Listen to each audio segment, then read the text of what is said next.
ناظرین کرام، جب نینوا کی طرف اللہ تعالیٰ نے حضرت یونس علیہ السلام کو نبی بنا کر مبعوث فرمایا تو یہاں کے باسی دولت مند شمار ہوتے تھے۔ دولت کی ریل پیل نے اس قوم میں ان تمام برائیوں کو اجاگر کر دیا جس کی وجہ سے وہ دین سے دور ہو گئے اور خدا سے بغاوت و سرکشی کے مرتکب ہوئے۔ حضرت یونس علیہ السلام جب حکم الہی سے نبی بنائے گئے تو آپ اپنی قوم کو شرک اور بت پرستی سے روکنے لگے اور انہیں خبردار کیا کہ یہ گناہ عظیم ہے، کیونکہ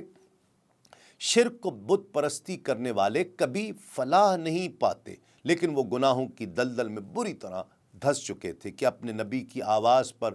کان تک نہیں دھرتے تھے، جبکہ حضرت یونس علیہ السلام کی پاکیزہ زندگی اور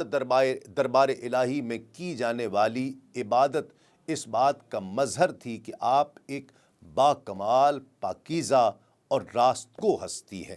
جب حضرت یونس علیہ السلام نے دعوت توحید کو سرعام بیان کرنا شروع کیا اور بت پرستی کی کھل کر مخالفت کی تو پورا معاشرہ آپ کے شدید مخالف ہو گیا۔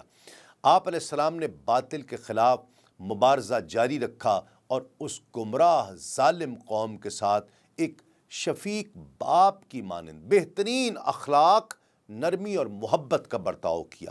لیکن اس حکیمانہ روش اور مہربانی و محبت کے سلوک کے صلے میں قوم کی طرف سے انہیں طعنہ و تشنیع، تکذیب،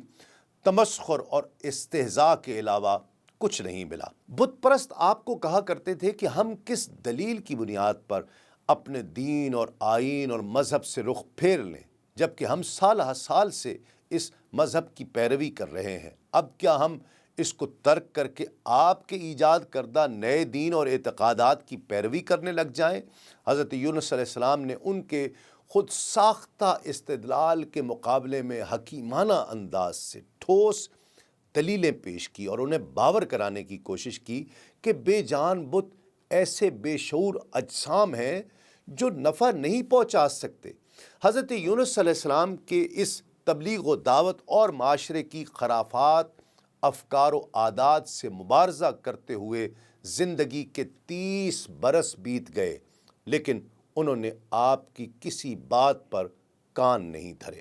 محمد بن مسعود اپنی تفسیر میں لکھتے ہیں کہ صرف گنتی کے چند افراد کے علاوہ کوئی آپ پر ایمان نہیں لایا۔ تفسیر العیاشی میں بیان کیا گیا ہے کہ حضرت یونس علیہ السلام اور قوم کے درمیان خلیج بڑھتی چلی گئی اور معاشرے نے اصلاح کے بجائے اپنی قوم کے نبی سے دشمنی مول لی اور انہیں وہاں سے نکالنے اور یہاں تک کہ قتل کرنے کی منصوبہ بندی کرنے لگے۔ قوم کی یہ حالت دیکھ کر آپ بہت دل برداشتہ ہوئے اور ان کی شکایت بارگاہ الہی میں کی اور ان پر عذاب نازل کرنے کا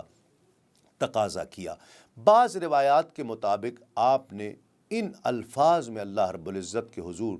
دعا کی کہ اے میرے رب، تو نے مجھے جب اس قوم میں مبعوث کیا تو میری عمر اس وقت 30 برس تھی، ان کے درمیان میں زندگی بسر کرتا رہا اور 33 برس مسلسل تجھ پر ایمان کی دعوت دیتا رہا اور اپنی رسالت اور تعلیمات کی تصدیق کروانے کی کوشش میں لگا رہا۔ انہیں تیرے عذاب سے خوف زدہ کیا، لیکن انہوں نے میری نبوت کا جانتے بوجھتے انکار کیا، میری بیان کردہ تعلیمات کو حقیر و پست جانا۔ اب وہ مجھے دھمکیاں دیتے ہیں اور مجھے ڈر ہے کہ وہ مجھے قتل کر دیں گے، بس تو ان پر اپنا عذاب نازل فرما، کیونکہ یہ وہ قوم ہے جو ایمان لانے والی نہیں ہے۔ تفسیر خازن میں ہے کہ طویل عرصے تک پوری کوشش کے باوجود جب لوگ راہ راست پر نہ آئے تو آپ علیہ السلام نے بارگاہ الہی میں دعا کی، اے اللہ،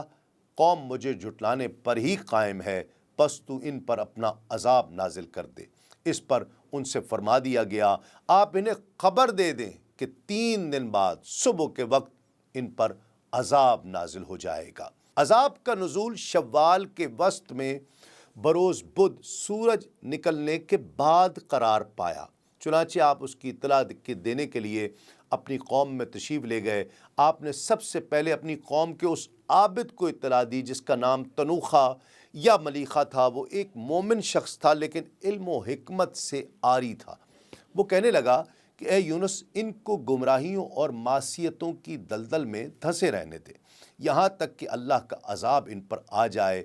اس نے یونس علیہ السلام کو قوم کے خلاف مزید بھڑکایا اور بد دعا کرنے پر ان کی حوصلہ افزائی کی اور قوم سے کرختگی اور سختی کا رویہ اختیار کرنے کا مشورہ دیا۔ حضرت یونس علیہ السلام نے اس کا مشورہ سنا اور کہا کہ روبیل کے پاس چلتے ہیں اور اس سے بھی مشورہ لیتے ہیں۔